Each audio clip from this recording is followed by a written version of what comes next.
My name is James Nicholson. As of about 20 minutes ago, I'm no longer a fourth year medical student, but an integrating medical student at the University of Leeds. And today I'm going to talk to you about my project that's been looking at Immersive, see if this works, Immersive video for simulation debriefing. So I have no competing interest to declare. This project's been supported by the Technology Enhanced Learning team at medical school. I'm going to try and do a few things for you today. I'm going to show you a simple method for point of simulation video debriefing that you can go away and use. I'm going to show you how we tried to evaluate that system with a group of medical students, tell you the results from that evaluation, and talk about where the next steps might go for immersive video debriefing. So, VR and simulation are words that we hear in the same sentence quite a lot at the moment, and what a lot of us think of is systems like this, so very expensive computer game type systems that our industry partners downstairs might be great at developing, but actually as a fourth year medical student I don't know where to start, I can't code, and making one of these systems is expensive and time consuming. So I'm not going to talk about these anymore, because at the moment this is probably more familiar to you, and this is the current sort of gold standard, which is the mannequin based simulation. It's very versatile, and while we might not be able to create full realism to sort of provide that bandwidth, actually we can create dynamic simulations that work really well in the settings we're using them. So I'm going to talk about the bottom. I'm going to talk about using VR to debrief from that lower group. So let's talk about debriefing. It would be very easy for me to put this up and say this. I'm sure people with far better simulation credentials than I have made that bold, unreferenced statement. So maybe something like this is a bit better, but that's a bit wordy. So I prefer this. The debrief is the heart and soul of the simulation, and we wanted to see if we could augment it with the use of VR. So there's already a fairly strong evidence base that supports the use of video footage in debriefing, and there's a number of ideas as to why that might result in better subsequent performance. But I think that's to do with the fact that the learner can take a more active role in that debriefing and in identifying areas to improve, and you can also pick up that video as and when it suits you. You can revisit it. So there's a lot of evidence that video debriefing is better than oral debriefing alone. But I'm preaching to the converted. Hands up who has got video debriefing set up in the simulation centre in which they work. But keep your hand up if you use it as much as you'd like to.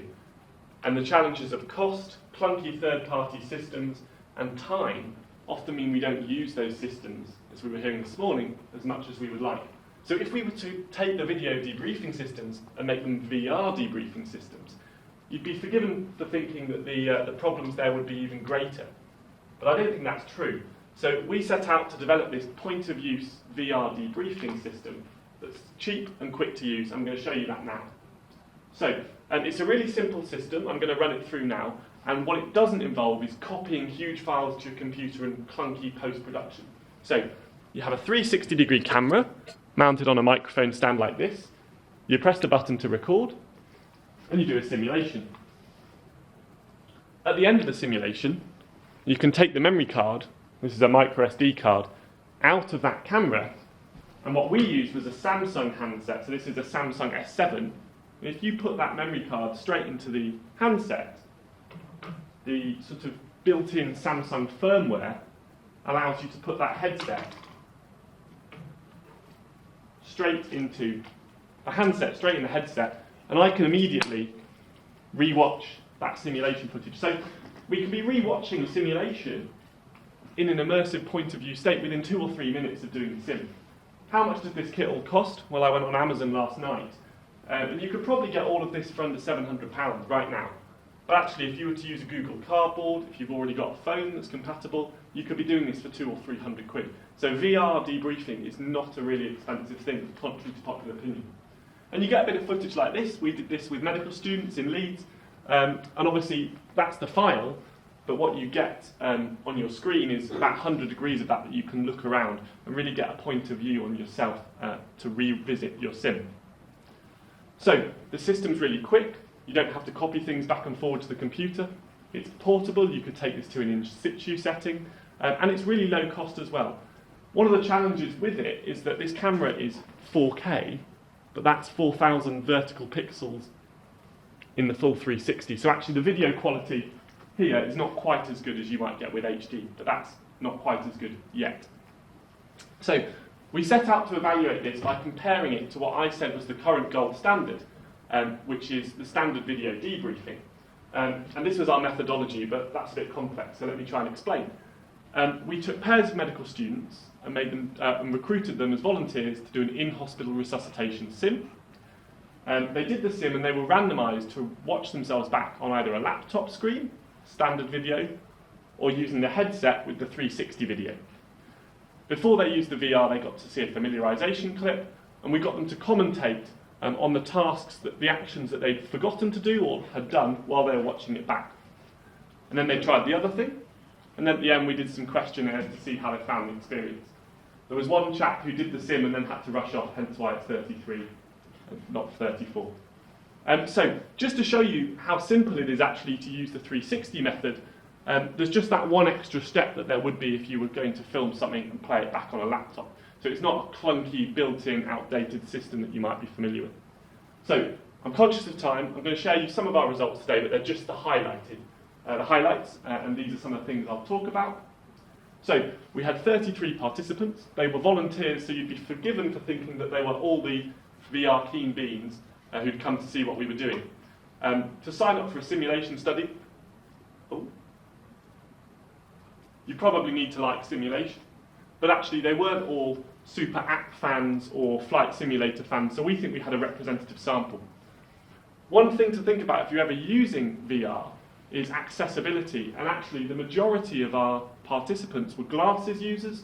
Some had auditory problems, some had visual problems, and we were quite interested to see what their experience was like with this tech. So after they tried both, we gave them a number of statements, and we asked them for each modality to either strongly agree, neutral, disagree, or strongly disagree. And you can see that actually there's not that much difference in the distribution, but where it is quite interesting is with the VR group, much more participants agreed with the statement that I felt like I was actually there, which is kind of as you would expect. And enjoyability-wise, it was sort of a little bit more swing towards the VR. So we wanted to look at this a bit more scientifically. So we looked at the percentage of people who either agreed or strongly agreed with each statement, and you'll see that for the middle three statements, there's a lot more agreement with the VR group.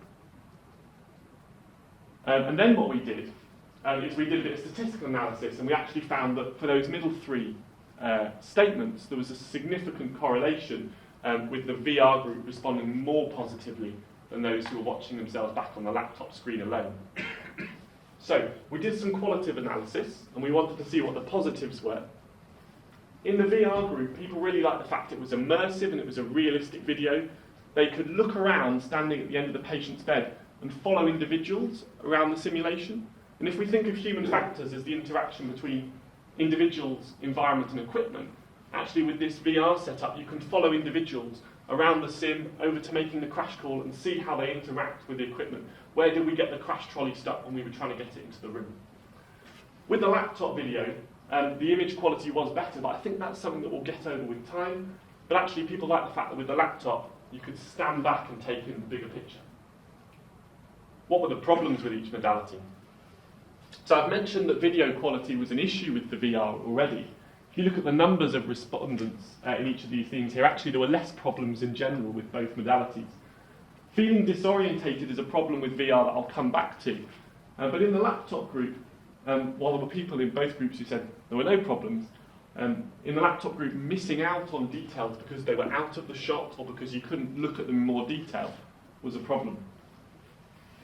Now, medical students in Leeds don't get a huge opportunity to use video debriefing as part of their curriculum because it is time intensive, and so actually there was overwhelmingly positive feedback about that experience in general. So I would say actually, whether you're using standard or VR, video debriefing in some guys is probably the thing to aim for. So, spoiler, any of you who have ever experienced or experimented with the use of VR in sim settings might have found it incredibly frustrating, and share my frustration, that you can put a huge amount of effort into something, and actually the response you get back from students is, oh, well, it's all very cool, but I feel sick when I use the headset, and things stop there. So we wanted to quantify this experience a little bit more. So we asked participants whether they'd had any problems feeling sick when they used the VR headset, and actually 70% of participants said at some point they'd felt a bit sick. So what do we mean by feeling a bit sick? Well, these are the sorts of symptoms that they experienced, and actually the feeling of disorientation when you put the headset on and when you take it off were quite profound for a number of our participants. And what this data doesn't show you is that actually that feeling of disorientation was probably quite transient, and for most of the time people weren't having any problems. But this is going to be a real barrier if we're going to use VR in training settings. So we wanted to see, was there a correlation between those who had who wore glasses, for example, and experiencing these symptoms, or those who'd never used VR before? And actually what we found was there wasn't. So we sort of started to think about why some of these problems had come about. And there's a list of things there that I think were contributing. So people not focusing properly, the optics of VR are a problem generally, and there's some work being done with the Vaughan and Bradford study at the minute to look at the long-term impacts of using VR, which we don't really know about. But also, this camera has only got one eye looking in both directions, and actually we've got two eyes. So your brain is being fed information from one eye, and that can be quite confusing for your brain. Also, a little bit of embarrassment is probably okay when you watch yourself back on video, but I would argue anxiety isn't, so we have to think of these symptoms in the context of what people might already be experiencing. So just to touch on that there, actually these stereoscopic cameras are available for about £300 or £400, and they might offer a far better experience, so we'd like to try using those. For obvious reasons, it's very hard to get them to work in 360, so that's the challenge. So we could have said to people, do you want to use VR more? And we would have got an overwhelming yes, because if you ask people that, that's the answer they give you. So instead, we asked them to express preference for either the use of the laptop video or the VR video in a number of future settings. So that was resuscitation simulation, there was some preference for VR. Simulated consultations where there was preference for the standard video. People didn't really mind with clinical skills practice, or actually some people were quite opinionated either way. Single clinician activities, again no trend. But where we see this having real potential is the team-based activities, because you can follow individuals around the room and you can understand their experience with the human factors. So, how am I doing for time? You're on about 12.5 minutes. Brill, okay, so sorry that this is a bit of a whistle-stop tour. I want to think about where this technology might go next. So what we've shown with this sort of proof of concept study and fairly rudimentary evaluation is that VR debriefing is cheap, quick and effective. And actually with a small grant, any of you could go away tomorrow and do this in your sim centres if you've got Amazon Prime. And they're not paying me anything, I promise. But actually there's a few ideas about where this might really work, and if we're going to use this, we need to think about where we focus our energy. There are some challenges. So obviously this evaluation was very small. We were looking at lots of different things. And one of